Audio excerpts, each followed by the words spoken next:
got a Bible with you, I encourage you to bring it. Yeah, I heard you. I encourage you all to bring it with y'all because that's what we spend most of our time in. Do I preach a little long sometimes? But if you bring your Bibles with you, maybe you can be like, hey, Seth, I remember this story. And then we'll be like, all right, we can get done a little faster. I don't know. We'll see.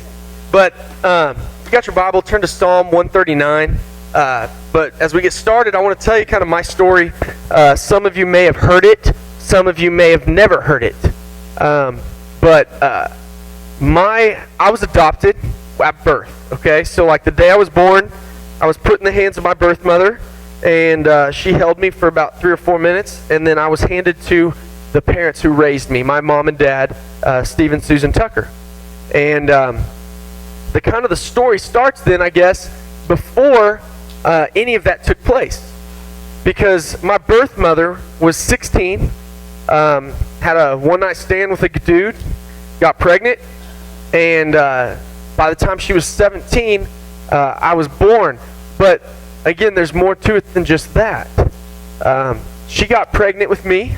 The birth father, nowhere in the picture. I mean, he wasn't even going to date her. And she was told her parents, and her parents said, you're either going to get an abortion or you're going to be kicked out of the house. And she was going to go through with the abortion. She actually went to the clinic twice, and before she did it, her youth pastor came to her house and said, hey, Christy, I want to show you this video. I want you to watch it, and it's sick, it's gross, but it's what you're about to do to this child. And so he asked her if she would watch a video of an abortion. And after which, she said that she couldn't do that to me. And her parents were going to kick her out of the house. And so he said, well, I know a family who wants to adopt a baby, and they've been trying for 6 years to adopt, and it hasn't happened. And they want to put you up in a place to stay. And so my mom and dad, Steve and Susan, they moved her to Rogers. They put her up until I was born, and then she was allowed to move back home because she didn't have a baby with her. And that's how I got to the family that I am now in. I know my birth mother now. We met again 5 years ago, and got to know her. She's actually been here to our church a couple times. But that's my story when it comes to pre-birthed children. All right, so children that are in the womb, and my story of what could have been a life that never was. And we live in a world, though, right? A culture that sees nothing wrong with that. Sees nothing wrong with ending something that they consider has never started. A life, a human life. The world doesn't value life. And I'm talking even above and beyond children that are unborn. All right? You've got this idea that special needs people are less important. I don't know if you've ever picked up on that, but it exists. There's a lot of people who feel that way. We'll talk about some statistics of abortion and special needs children, and you'll see that the world doesn't value special needs children at all. And then you've got the idea of adopting orphans or children that have been not taken care of, right? That's a sanctity of life issue. It's not allowing someone to go homeless as a child or to die on the streets, but to adopt. Then there's the idea of slaves, right? Human trafficking, it's a real thing. It exists. The End It movement was going on a year or two ago, and it was a big deal because it is a big deal. It's a human life that is being treated less than human. Racism is a form of sanctity of life issue. Prisoners, the mistreatment of prisoners, or the lack of us treating them like they are humans. I don't know if you guys realize that, but that is actually a pretty big one, is the fact that we go through life and then we look down upon those that have been incarcerated as if they're maybe less than human at times. Then there's immigration and refugees, and I don't speak politics or anything like that, but I'll say this presidential race, I had questions and problems with both candidates, and one of mine is the lack of care for immigration and refugees by President Trump. I respect the man. I'm praying for the man, but I'll tell you that's one of the flaws that I have with his picture of our nation. A nation built on immigration and refugees and caring for people that others did not care for. And I think that's something that we need to consider as far as that goes. But he has already, since taking office, I'll step in for him and say he has already taken a major step towards the sanctity of life on the abortion issue by no longer funding it with government funds.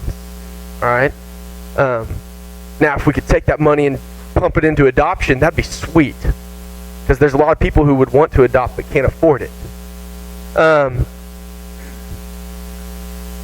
Then the last one that I want to just kind of say for a second, we're going to focus on preborn children, right? On abortion and children that are not yet born. But the elderly, all right? You don't consider this very often. But many people would say that those who are no longer able to care for themselves shouldn't be kept on earth. They should be killed. That's actually a legitimate thing that people say. And if you can't serve a purpose, you shouldn't be here. That's words that I've heard. And the elderly, it's a sanctity of life issue. I'll tell you that every life, no matter where it's at or situation, it matters. And even if that person doesn't think it does, it does. But I want to talk about these preborn children. I want to tell you that I don't want to tell you this, but it's true, 900,000 children in the United States are aborted every year. 900,000 every year. Since 1973 till now, 53 million children have been aborted in the United States.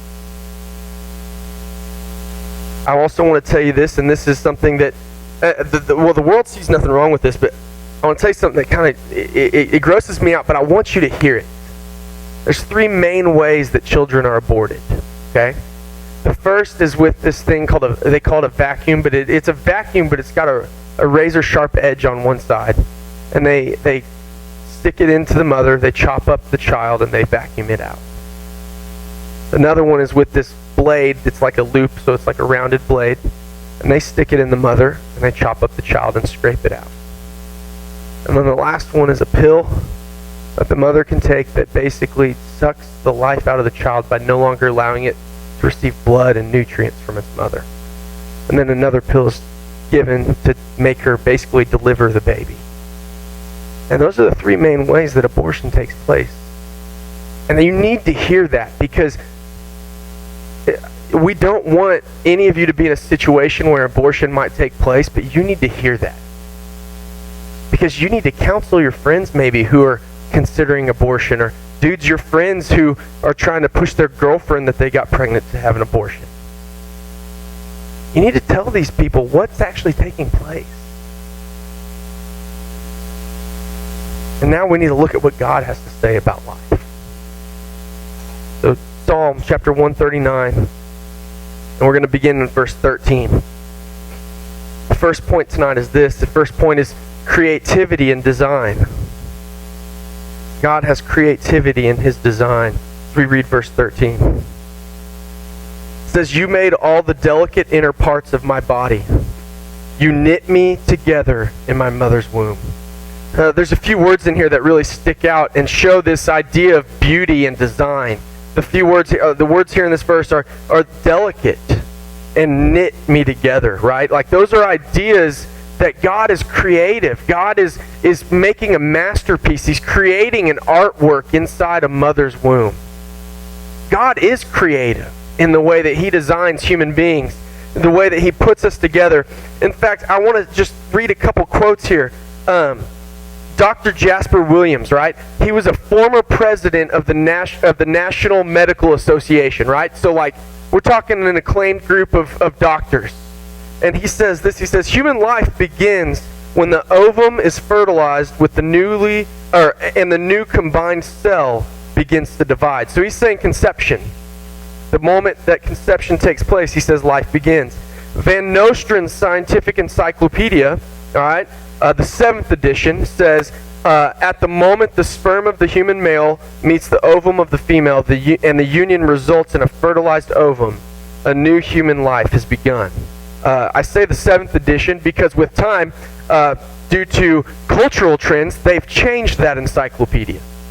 How can life begin and you say this is fact, it's in encyclopedia at one point, but as culture varies with what they see to be true, they change the encyclopedia. That doesn't make much sense to me, but many of us change with culture.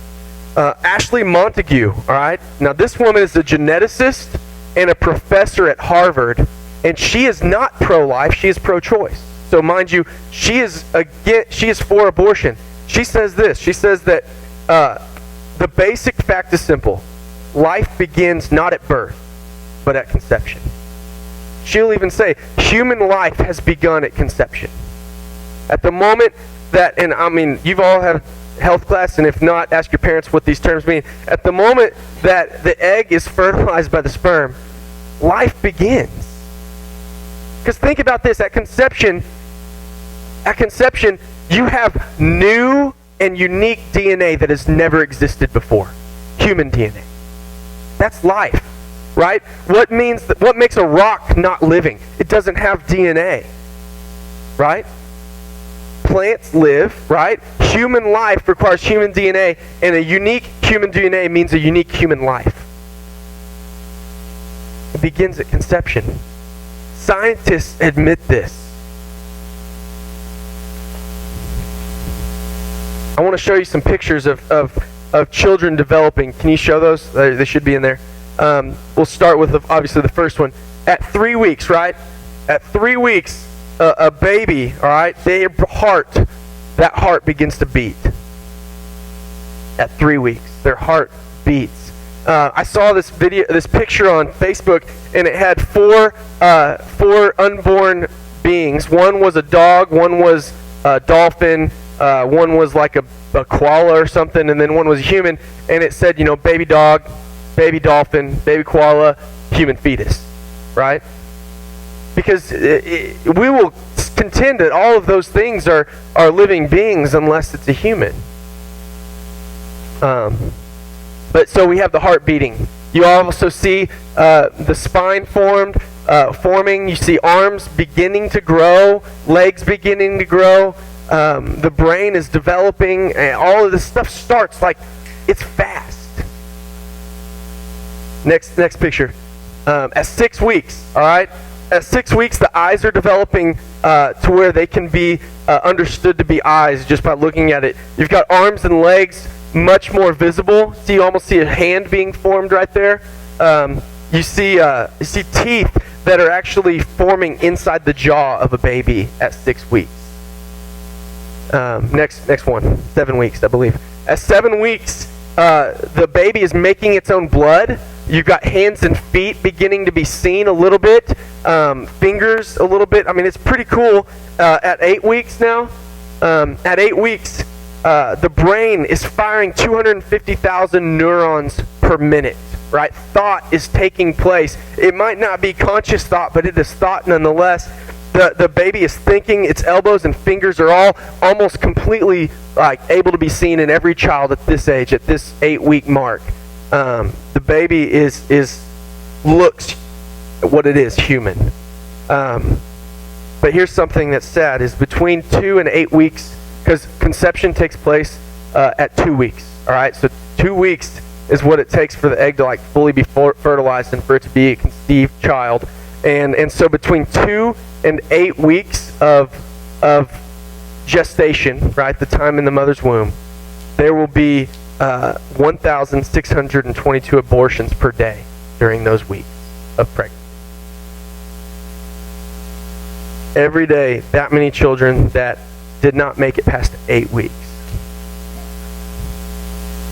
Next one, 9 weeks. At 9 weeks, ear and nose are visible. All major organs are now present. They're forming within the child, but they are there. Pretty cool. I've seen my children at this size, at 9 weeks. Actually, I think I saw one of them at 8 weeks. At 10 weeks. Did we get 10 weeks? No. Nope. Okay, cool. At 10 weeks, the brain can consciously move muscles.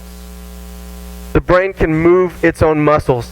But here's the sad fact. Between 9 and 13 weeks of gestation, the number of children that are aborted in that period, there's 630 per day in the United States. At 14 weeks, a baby can suck its own thumb, like it is trying to actually soothe itself. At 18 weeks, the baby can blink, smile, frown. They have their own fingerprint now at 18 weeks. And at 18 weeks, a baby feels pain. Baby feels pain. At 20 weeks, the baby has unique sleep patterns. They're awake at times, they're asleep at times, and a mother can almost notice these things already. And here's something, between the stages of 14 weeks and 20 weeks of gestation, 177 of those children are aborted every day. 21 plus weeks, all right? 21 plus weeks, there are 32 abortions per day. You're talking a child that has to be pulled out that could live at 21 plus weeks. Some of them even before then. 42% of women that in the United States, they did a survey of some women, and 42% of them who had an abortion attended a church at least once a month. 70% claimed to have religious faith. And 76% of them said they did not consult their church when making that decision. I'll tell you this. Church has answers. I'll tell you this. They might not be what you want to hear, but the church has answers. And I'll tell you that there are people who want children that can't have them, who would love to have one of your friends' children if they can't keep them. Because why do women get abortions? Many times they can't afford it to take care of the baby. Many times they wouldn't be fit to be a mother. They don't have a support system around them to help them. Many times they do it because it's an inconvenience to them. Guys, I'll tell you, every human life would be cared for.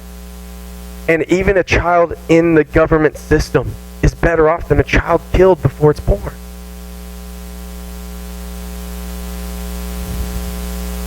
Genesis 1:27, let me read that verse for you. It talks about mankind when God created Adam and Eve. Genesis 1:27 says, "So God created human beings in his own image. In the image of God he created them, male and female he created them." Guys, all human beings are created in the image of God. We had a sermon about that, I think, in the fall. But all humans are created in the image of God. And there are certain things that come with being created in his image. But we need to note that all of them are preborn babies, disabled children, elderly children, special needs children, or people in general that are all of these things. Not elderly children, that was silly. But races, people groups, every human being is created in the image of God. The first point was creativity and design. The second is satisfaction and design. Satisfaction and design. Verse 14 says this. It says, "Thank you." This is David, guys. This is David writing a song. And he says, "God, thank you for making me so wonderfully complex. Your workmanship is marvelous, and how well I know it." It sounds conceited almost, right? Now that you know David's talking about himself. Like, "God, thank you for making me so marvelous. Making me so wonderful. I know it." But guys, we too need to understand there needs to be a satisfaction that we have with life. The fact that God made us the way that we are. None of us are perfect. Like, we all look at ourselves and we're like, something's wrong with me, right? Like, we feel that way. Nobody looks at themselves in the mirror or thinks about their appearance or their maybe it's even beyond appearance, but like the way that they feel, nobody's like thinks they're perfect. But yet, we need to be satisfied in the fact that God designed us in His image, and God designed us in a way that He desired for us to be.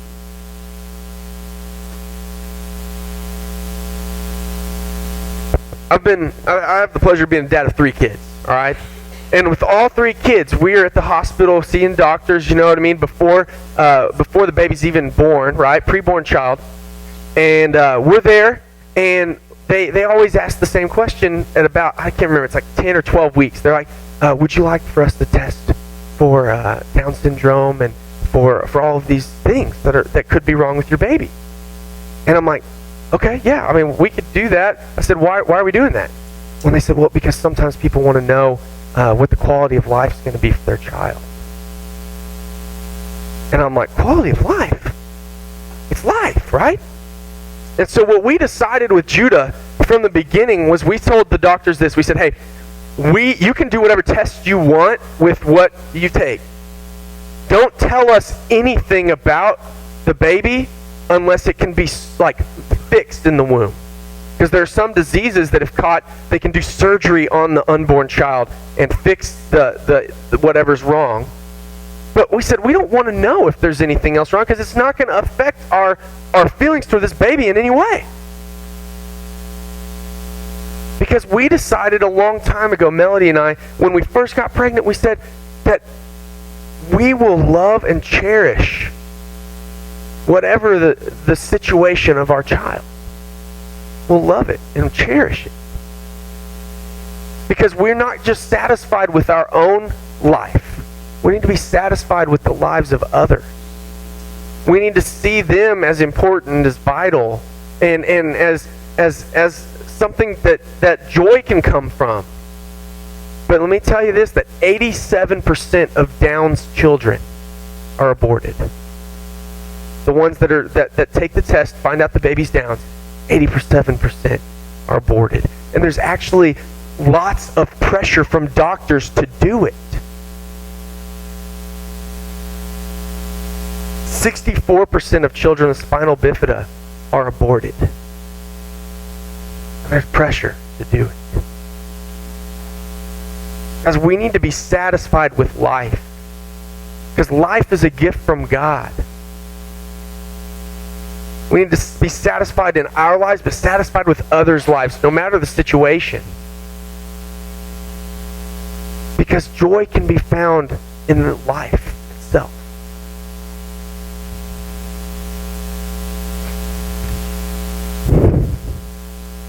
The first point was creativity and design. Second is satisfaction in design. But the third point here is worth in design. We're going to look at verses 15 and 16. It says, you watched me as I was being formed in utter seclusion, as I was woven together in the dark of the womb. So we see that God is paying attention to the unborn child. God adores the unborn child. He's watching. We see that God watches as the unborn child is being formed. He's enjoying it. God finds joy in seeing this wonderful thing that He created coming into form, into shape. And it satisfies Him, but he values it. He enjoys that child being formed. And in verse 16, he says, you saw me before I was born. Every day of my life was recorded in your book. Every moment was laid out before a single day had passed. Guys, he's saying that God has planned out every day of every human life before birth ever takes place. God has a plan. And if God has a plan for every life, then every life, and if God has a plan for every life, and if every life is made in God's image, which it is, then all lives have value and worth. Because God's got a purpose for that person. That purpose bears the image of God. Down's children, spina bifida, black children, white children, brown children, red children, they all carry the image of God, and they all have value because God has a plan.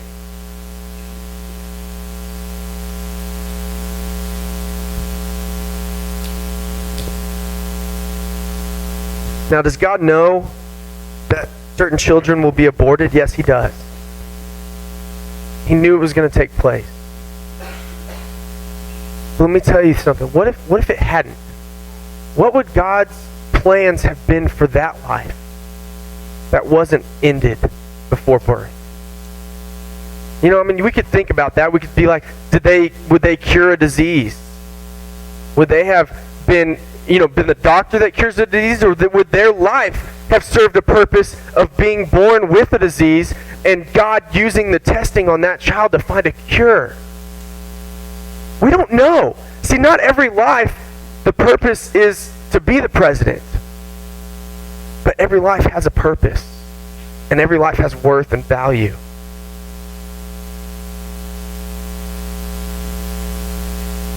Sometimes lives are there to teach a lesson to somebody else. Think about Job's kids. If you've ever heard the story of Job, his children died so that his father, not necessarily would learn a lesson, but his father would glorify God through his maintaining faith in God through troubled times. And that was what his children really did with their lives.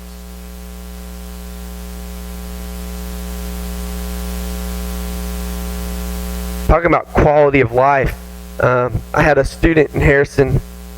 He actually was only involved for like 2 months. And I'm thankful I got to sit down with him one time, and I started talking to him, and I said, hey man, I just want to know, tell me, if you were to die, I literally did this to him. I said, if you were to die, what would happen to you, man? We started talking about it, just casual. I know that's like a serious conversation, but it was casual. And we were talking, and he was like, I don't know, man. I said, well, if you stood before God, he said, why would I let you into heaven? What would your answer be? And he goes, I don't know. He's like, I'm not even a good person. And I was like, well, hey, none of us are, dude. I said, I'll tell you, there's only one answer. The only answer that God would let anyone into heaven is for you to say it because Jesus died for me. And I trust that. Because that is salvation, right? It's the fact that Jesus came to earth and he died because God values us enough that he sent his son Jesus to do this. That we would come to earth. He came to earth and he died so that we could have life. And when we trust in that and we turn from our sin, we will have life forever in heaven with God. And EJ, that's his name, is EJ, he said, man, I want to do that. And he got saved. I'll tell you, within 3 weeks, I got news that he drowned at the river, got sucked into a culvert, and couldn't get out. EJ drowned, and they pulled him out, and they revived him, but he was brain dead. They took him to the hospital. I don't remember if I said he died. He dies. But they're at the hospital, and he's hooked up on life support.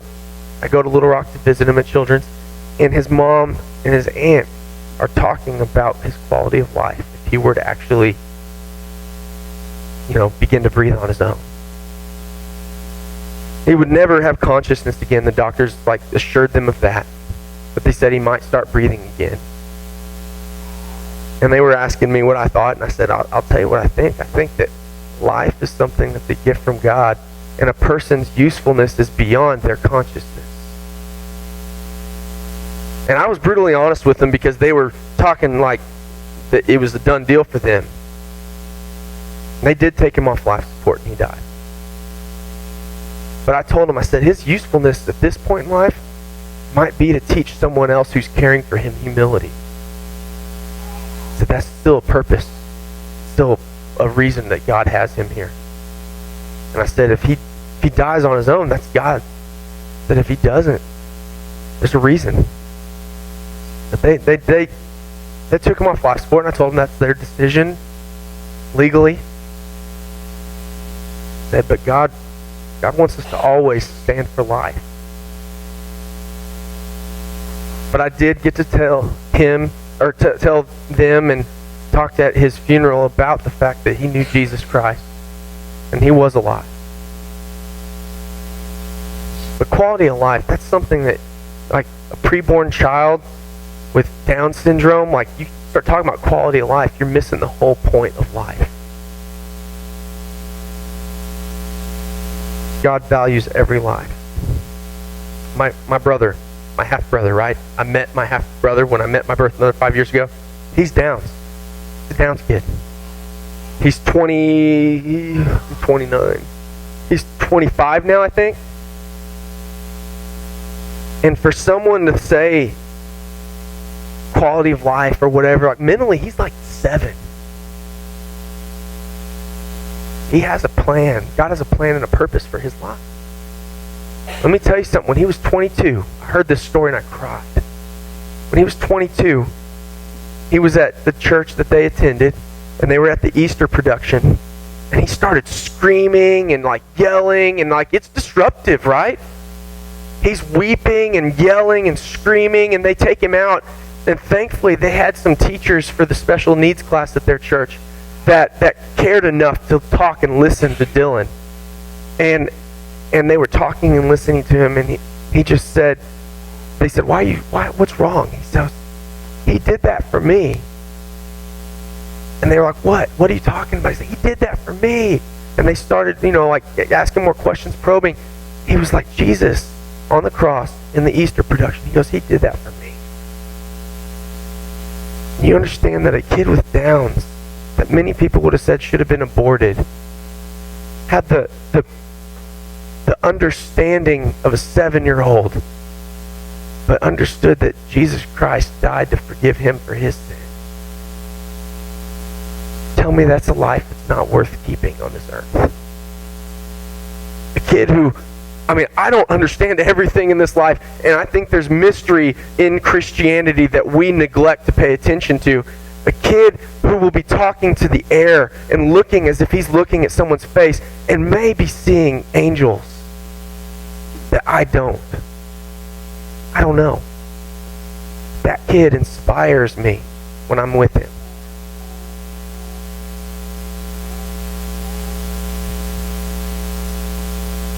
So what do we need to do about this? What do you need to do about this? I'll tell you this. You need to find a way to appreciate and value life like you never have before. When you go home tonight and you get a pen and pad in front of you, write down what it is that God would have you to value about life, whether it's yours or somebody else's, that you never have before.